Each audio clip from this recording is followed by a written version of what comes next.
Hello guys, welcome back to our YouTube channel. So finally TCS ने free NQT hiring जो है वो start कर दी है। तो यहाँ पर देखो, सबसे इम्पोर्टेंट जो पहली चीज़ है वो है registration end date. So Sunday 23 March तक यहाँ पे रजिस्ट्रेशन ओपन है। सो इनकेस अगर आप ये वीडियो देख रहे हैं 23 मार्च के बाद, तो आप चाहो तो वीडियो को छोड़ सकते हो। और जो इसका टेस्ट डेट है वो है सैटरडे 15 मार्च 2025। नाउ थोड़ा सा पेशेंस रखना, वीडियो को लास्ट तक देखना, हम सारी चीजें डिस्कस करेंगे पहले। लेकिन हम सबसे पहले देखते हैं एलिजिबिलिटी क्राइटेरिया, ताकि आप में से जो लोग भी एलिजिबल नहीं हो तो वो फालतू में टाइम वेस्ट ना हो। तो यहाँ पे देखो, ये सारी ग्रेजुएशन यहाँ पे लिखी हुई है। Bachelor of technology, bachelor of engineering, master of technology, master of engineering, master of computer application and master of science. तो वही BE BTech ME MTech MC MSc अगर आपने कंप्लीट करा हो 2025 में, मतलब कि करने वाले हो 2025 में आप ग्रेजुएशन कंप्लीट करने वाले हो इन सभी डिग्रीज में, तो आप इसके लिए अप्लाई कर सकते हैं। अगर मान लो आपने 2024 में कंप्लीट कर लिया हो या फिर 2026 में करने वाले हो, तो फिर इस फ्री एनक्यूटी के लिए आप एलिजिबल नहीं है। आप पेड वाला जो एनक्यूटी होता है उसके लिए अप्लाई कर सकते हैं, लेकिन ये जो टीसीएस फ्री एनक्यूटी है, ये सिर्फ 2025 के जो ग्रेजुएट्स है उन्हीं के लिए है। सो इनकेस अगर आप एलिजिबल नहीं होते हो तो आप चाहो तो वीडियो को छोड़ सकते हो, लेकिन अपने फ्रेंड सर्कल में शेयर करना, हो सकता है वो लोग इस जॉब के लिए एलिजिबल है। और बाकी जो भी हमारी लेटेस्ट वीडियोस हैं, जो कि आपको स्क्रीन पर अब कुछ दिख रही होंगी, तो उन सारी वीडियोस को जरूर चेकआउट करना। बहुत सारी कंपनीज है जो कि हायरिंग, जिसकी बल्क हायरिंग चल रही है, जैसे कि कॉग्निजेंट की है, विप्रो है, और टेक महिंद्रा की जो हायरिंग है जिसके रिवर्ट 100% आ रहा है। ये सभी के लिए आप अप्लाई कर सकते हो। बाकी अगर आप एलिजिबल हो तो आगे बढ़ते हैं। और कुछ और एलिजिबिलिटी क्राइटेरिया में थोड़ा सा कुछ और इम्पोर्टेंट सेक्शन देखते हैं, जैसे कि ये तो मैंने आपको बताई दी कि आपका 2025 में आपकी ग्रेजुएशन होना चाहिए, और बी बीटेक एमसी एमएससी ये सब आपने आपका कंप्लीट होना चाहिए, मतलब 2025 में होने वाला हो। ये सारी स्किल्स जितनी भी मैं बता रहा हूँ एलिजिबिलिटी क्राइटेरिया, पूरा का पूरा ध्यान से सुनना, क्योंकि अगर आप कुछ भी गलत कर देते हो तो फिर आपका ऑफर लेटर भी आ जाएगा ना, तब भी आपको कुछ काम का नहीं रहेगा। आपको ये ज्वाइनिंग लेटर नहीं देंगे। बाकी कुछ और एकेडमिक एग्रीगेट है यहाँ पे, जैसे कि candidate should have a minimum aggregate all subject in all semester of 60% और equivalent CGPA in class 10th 12th, diploma if applicable, graduation and post graduation if applicable. तो यार ये यही बोल रहा है कि 10th 12th डिप्लोमा अगर आपने करा हो तो डिप्लोमा में भी, ग्रेजुएशन में भी, पोस्ट ग्रेजुएशन में भी, हर एक चीज में आपका एटलीस्ट 60% आपने स्कोर करा हो, 10th में भी, 12th में भी, ग्रेजुएशन पोस्ट ग्रेजुएशन सब में, यानी कि थ्रू आउट आपका 60% एटलीस्ट होना चाहिए। बाकी और क्या है, if selected the offer will be valid if degree provisional degree certificate clearly states that the candidate have cleared engineering in first class with in the stipulated course duration. तो यार इस सारी लाइन में ये बस यही बोल रहे हैं कि यार आपकी जो डिग्री है वो 4 इयर्स में कंप्लीट होना चाहिए। स्टिपुलेटेड जो कोर्स ड्यूरेशन रहता है, यानी कि 4 साल की इंजीनियरिंग है तो 4 साल में कंप्लीट हो जाना चाहिए। ऐसा नहीं कि आपकी 5 साल में कंप्लीट हो, आपके बैक इतने ज्यादा लगे हो कि आपको 5 साल लग गए ग्रेजुएशन कंप्लीट में, और फर्स्ट क्लास के साथ आप अपनी ग्रेजुएशन कंप्लीट करें। बाकी बैकलॉग्स एरियाज एटिकेटी जिसे बोलते हैं, उसके लिए भी यहाँ पे इन्होंने चीजें लिखी हैं, जैसे कि no pending backlog will be permitted at the time of appearing for the TCS selection process. तो ये बोल रहा है कि यार पहले अगर आपकी एटीकेटी आई हो, पहले अगर आपके बैकलॉग्स लगे हों फर्स्ट ईयर में, सेकंड ईयर में, थर्ड ईयर में, तो कोई दिक्कत की बात नहीं है। बस आपने जब इनका सिलेक्शन प्रोसेस जब स्टार्ट हो, जब आप इंटरव्यू के लिए जाए, जब आप एग्जाम दें, तब तक आप ये सारी चीजें अपने बैकलॉग्स क्लियर कर लें। बाकी अगर पहले लगाओ तो कोई दिक्कत नहीं है, लेकिन मान लो आप इंटरव्यू के लिए जा रहे हैं और आपका एक में बैकलॉग है, एक में या दो में, किसी में भी एक में भी बैकलॉग है, तो भी आपको ये रिजेक्ट कर देंगे, आप एलिजिबल नहीं हो पाओगे। बाकी एक्सटेंडेड एजुकेशन, जैसे कि no extended education will be allowed, candidate should have completed the course in the stipulated course duration. ये वही बोल रहा है यार कि ठीक है, 2 साल में, 4 साल में अपनी ग्रेजुएशन कंप्लीट कर रही हो, जितना टाइम है उसका। जब गैप ब्रेक इन एजुकेशन, ये एक इंपॉर्टेंट चीज है, काफी लोगों का गैप हो जाता है। वो कुछ तैयारी वैयारी करने लगते हैं बीटेक के बाद, कुछ गवर्नमेंट एग्जाम की तैयारी, फिर एमटेक करते हैं, या फिर कुछ और भी रिलेटेड जो भी हो। It is mandatory to declare gaps in education if any. Overall academic gap should not exceed 24 months until highest qualification. Relevant documents as applicable will be checked for gaps. तो ये बोल रहा है कि यार अगर कोई गैप है ना आपका बीच में, तो प्लीज उसे बता देना, मेंशन कर देना। अगर 24 मंथ्स का अंदर अंदर हो, 2 साल का गैप हो, तो कोई दिक्कत की बात नहीं है। आप बिल्कुल एलिजिबल हो। लेकिन अगर आपके पास 2 साल का ज्यादा गैप है, फॉर एग्जाम्पल आपने ट्वेल्थ के बाद JEE की, नीट की, किसी चीज की तैयारी करी, 2 साल से ज्यादा तक, 3 साल तक आपने तैयारी करी, फिर एडमिशन लिया, या फिर आपने बीटेक में 3 साल वेट किया या 3 साल कहीं जॉब की और फिर एमटेक में एडमिशन लिया, तो फिर आप एलिजिबल नहीं हो पाओगे। बाकी 1-2 साल का गैप हुआ तो फिर कोई दिक्कत नहीं है, आप अप्लाई कर सकते हो बिल्कुल। बाकी only full time course will be considered, so most of the student only full time ही कर रहे होंगे। ओपन स्कूलिंग कैंडिडेट होगा, वर्क एक्सपीरियंस। बाकी देखो, candidate with prior work experience of up to 2 years are eligible to apply. तो यही यही बोलना है यार कि 2 साल तक का अगर आपके पास वर्क एक्सपीरियंस है तो भी आप अप्लाई कर सकते हो। बाकी 3 साल का एक्सपीरियंस हो तो वही आपका 3 साल फिर गैप हो जाएगा। बाकी आप छुपा दोगे उससे कुछ कर लोगे। वर्क एक्सपीरियंस का इतना इशू नहीं है। इतना वर्क एक्सपीरियंस होगा 2 साल से ज्यादा का तो फिर अप्लाई ही क्यों करोगे आप। Candidate should be between 18 to 28 years, ठीक है। बाकी अब हम देखते हैं इसकी हायरिंग कैटेगरीज, जो कि एक इम्पोर्टेंट सेक्शन है, क्योंकि मतलब मेन तो चीज यही है ना यार कि किसमें कितना क्या सैलरी मिलेगी। तो यहाँ पे देखो, 3 तरीके की ये प्रोफाइल ऑफर करते हैं, जैसे कि प्राइम, डिजिटल और फिर निंजा। तो प्राइम में देखो, अगर आप अंडर ग्रेजुएट यूजी यानी कि अगर आपने बीटेक किया हुआ है तो फिर आपको मिलेगा 9.0 LPA, 9.0 CTC मिलेगा अगर आप बीटेक वाले हो, यानी कि बीटेक वाले या बीई वाले हो। वहीं अगर आपने एमसीए करा हो, एमएससी करा हो या फिर एमटेक करा हो, आप पोस्ट ग्रेजुएशन वाले हो, तो फिर आपको वहीं पैकेज मिलेगा 11.5 LPA का। और यहाँ पे ये चीजें अभी हम इनको इग्नोर करते हैं, अभी हम ये एग्जाम पैटर्न में डिस्कस करेंगे। और अब देखो डिजिटल में क्या रहेगा।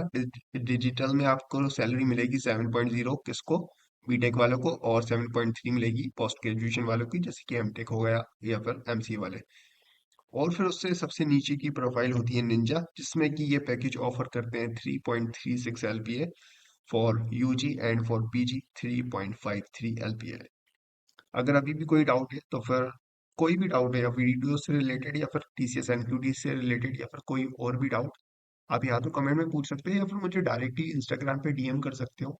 यहाँ पर आपको इंस्टाग्राम की लिंक आपको डिस्क्रिप्शन बॉक्स में मिल जाएगी। टेलीग्राम भी आप चैनल ज्वाइन कर सकते हो, वहाँ पे भी जॉब अपडेट्स हम लाते रहते हैं। अब हम बात करते हैं इसके टेस्ट पैटर्न की और फीचर्स की।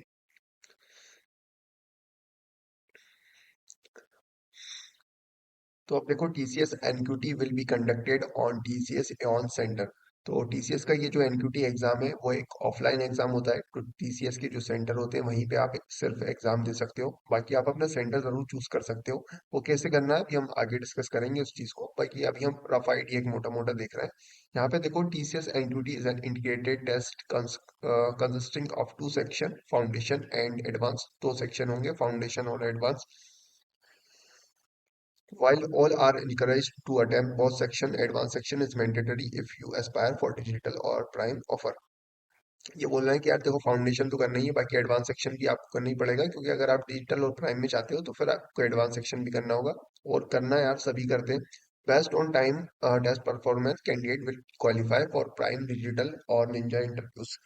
अब देखो, आप ये मत सोचना कि यार मुझे तो सिर्फ निंजा प्रोफाइल चाहिए, सिर्फ मैं एडवांस सेक्शन पे ज्यादा फोकस नहीं करूंगा, फाउंडेशन पे क्लियर करूंगा। फाउंडेशन यानी कि बेसिक चीजें ज्यादा देखूंगा, ये जो फाउंडेशन सेक्शन होता है पार्ट ए वाला।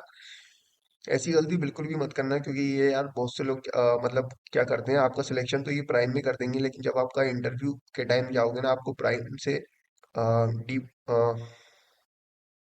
डिमोशन करके डिजिटल पे कर देंगे, या डिजिटल से निंजा पे कर देंगे।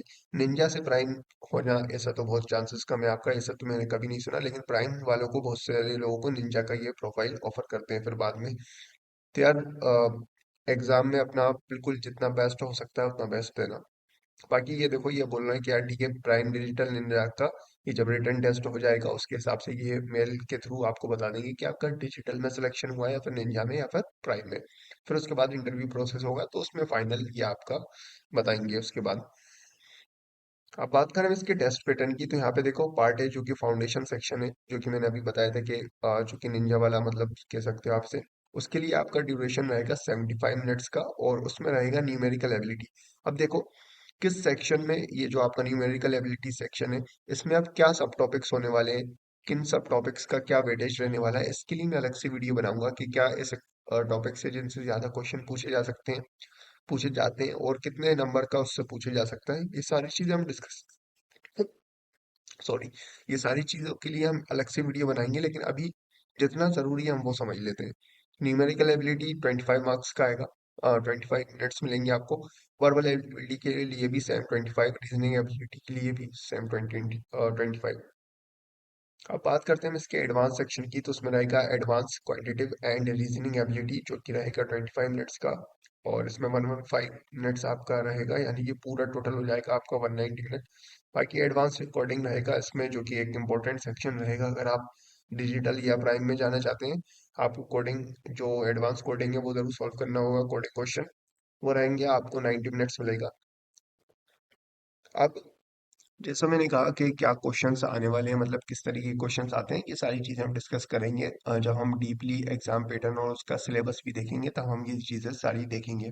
बाकी तब तक मैं वीडियो नहीं ला रहा हूँ, तो आप किसी और की वीडियो रेफर कर सकते हैं, या फिर ये जो आपको एक वीडियो दिख रही होगी ऊपर आई बटन पे या फिर थंबनेल पे, इस वीडियो को भी देखना है। इसमें मैंने ये जो भी सब टॉपिक्स हैं वो सारे कवर कर रखे हैं फॉर फाउंडेशन सेक्शन। अब हम देखो यहाँ पे कुछ फैक्ट्स वाला जो सेक्शन है वो एक इम्पोर्टेंट सेक्शन है, तो इसको भी थोड़ा सा देखो। यहाँ पे आपके काफी जो आपके डाउट हैं तो वो यहाँ पे क्लियर हो जाएंगे, जैसे कि when is the last date of registration, मैंने बताई थी 23 मार्च को है। टेस्ट जो है 15 मार्च को है। Do I need I create my profile under BPS or IT, you are request to create your profile under IT. अब देखो क्या होगा ना, जब जैसे ही आप रजिस्ट्रेशन फॉर्म के लिए आप क्लिक करोगे ना, अप्लाई के लिए आपको एक दो ऑप्शन आएंगे, बीपीएस और आईटी, तो आपको आईटी चूज करना है। हम ये भी देखेंगे, अभी सिर्फ आपके में डाउट्स आपको किस तरीके से क्लियर करना है ये बता रहा हूँ। What would the mode of the test candidate required to visit allotted TCS iON centre, यही मैंने बता दिया था, तो ये एक बार थोड़ा सा पढ़ लेना। बाकी यहाँ पे देखो कुछ अगर आपके डाउट है, जैसे कि my next step account is locked, how can I unlock it. तो यहाँ पे देखो अगर आपका लॉक हो गया अकाउंट, तो 3 अनसक्सेसफुल ओटीपी के बाद आपको 4 आवर के 4 आवर के लिए ये थोड़ा सा लॉक कर देंगे, और फिर अ, 2 मोर ओटीपी अटेम्प्ट देंगे after 4 hours. However, if incorrect OTP is entered, the account will be locked. You will be allowed to log in again only post the date change. तो ये सारी चीजें आप देख लेना। बाकी जब आप अप्लाई करेंगे बाकी जब आप अप्लाई करोगे ऐसा कुछ लिखा है, yes it is mandatory if you do not click on apply for a drive, you will be considered for TCS NQT entry level hiring process, not considered. तो अप्लाई फॉर ड्राइव पे भी click करना है अपन को बिल्कुल ध्यान से form fill करने के बाद। ये सारी चीजें आप एक बार जरूर देख लेना जब आप अपना पूरा फॉर्म अप्लाई कर रहे हो। अब हम बात करते हैं इसके रजिस्ट्रेशन प्रोसेस की, कि किस तरीके से आपको इसके लिए अप्लाई करना है। सो यहाँ पे देखो एप्लीकेशन प्रोसेस में, यहाँ पे देखो अब एप्लीकेशन प्रोसेस की अगर हम बात करें कैसे आपको अप्लाई करना है, तो स्टेप 1 क्या करना है, log in to the TCS next step portal, ये भी हम देखेंगे। Step 2 is register and apply for the drive. और फिर इसमें दो सिनेरियोस हो सकते हैं। सिनेरियो ए में है, if you are already a registered user under under TCS next step portal IT category, kindly log in with your TCS reference ID, CT DD reference number and proceed to complete the application form. Upon submission kindly click on apply for trial. तो ये बोल रहे हैं कि अगर already आपकी register sorry अगर already आप रजिस्ट्रेशन कर चुके हो, तो फिर आप अपनी आईटी कैटेगरी में अगर आप रजिस्ट्रेशन कर चुके हो, क्योंकि दो कैटेगरी होती है जब आप अप्लाई करोगे, आईटी और बीपीएस। तो आईटी में अगर आप कर सकते हो तो फिर आपको फॉर्म फिल करने की दोबारा से जरूरत नहीं है, आपको वो फॉर्म फिल वो मिल जाएगा। सबमिशन में जाके आपको बस अप्लाई फॉर ड्राइव पे क्लिक करके अप्लाई कर देना है। और सिनेरियो टू क्या है, if you are a new user, kindly click on register now, choose category as IT and proceed to fill in your details, submit your application form and click on apply for drive। अगर new user हो, जो कि ज्यादातर होंगे, तो उसके लिए register now पे क्लिक करो, फिर आईटी के कैटेगरी चूज करो और फिर अप्लाई फॉर ड्राइव पे क्लिक करो। Select step 3 is select in center mode of test, choose your 3 preferred test center and click apply। जब आप सेंटर चूज कर रहे हो तो 3 ऊपर के जो भी प्रेफर्ड है आप उसके हिसाब से चेक कर सकते हो। टॉप प्रायोरिटी में आप अपना फर्स्ट, फिर सेकंड और फिर थर्ड ऐसे प्रेफर्ड आप अपने सेंटर चूज कर सकते हो। Kindly note all date allocation of test centre will depend on the centre availability. बाकी ये देखो कि यार ये ऐसा बोल रहे हैं कि ऐसा नहीं, आपने मान लो भोपाल का सेंटर चूज करा तो आपको भोपाल का ही मिल जाए, हो सकता है आपको कुछ और सेक्शन सॉरी कुछ और आपको मिल जाए आपको, सेंटर इंदौर का मिल जाए कहीं और का, क्योंकि अवेलेबिलिटी भी तो होना चाहिए, उतनी सीट नहीं होंगी तो फिर ये क्या ही करेंगे। Step 1. To confirm your status, check track your application. The status should reflect as apply for drive, applied for drive. तो आप जाके क्या कर सकते हैं, ट्रैक यूर एप्लीकेशन पे जाके अपना स्टेटस चेक कर सकते हो। और स्टेटस जो है कैसे शो होना चाहिए, अप्लाई फॉर ड्राइव ऐसा लिखा आना चाहिए आपको, अप्लाइड फॉर ड्राइव। अब इसका हम रजिस्ट्रेशन प्रोसेस अगर आप कहोगे तो मैं एक अलग से और स्पेशल वीडियो बना दूंगा, मतलब कहोगे क्या, मैं बना ही रहा हूँ, शाम तक मैं अपलोड कर दूंगा इसके लिए भी कि किस तरीके से आपको पूरा रजिस्ट्रेशन फॉर्म फिल करना है, क्योंकि वीडियो ऑलरेडी बहुत ही लंबी हो चुकी है। बाकी एक बार आप खुद से चाहो तो भी अप्लाई करके देख सकते हो, वरना आपको लिंक डिस्क्रिप्शन बॉक्स में मिल जाएगी, आप वो एक रजिस्ट्रेशन प्रोसेस देख लेना, मैं आपको सामने फिल करके दिखाऊंगा। अभी क्या है, मेरे पास कोई ऐसी मेल आईडी है नहीं जिसके लिए मैं अप्लाई कर सकूं, पहले मुझे किसी और की मेल आईडी लेना पड़ेगी और फिर मैं अप्लाई कर पाऊंगा, क्योंकि मैं ऑलरेडी एक बार अप्लाई कर चुका हूँ इससे अलग, पहले ही टीसीएस, पेड एनक्यूटी और इन सब के लिए। तो गाइस, मिलता है नेक्स्ट वीडियो में। Goodbye, best of luck. और अगर कुछ रह गया हो तो यार कमेंट में आप पूछ सकते हो, या फिर मुझे इंस्टाग्राम पे पर्सनली डीएम कर सकते हो। Goodbye, best of luck.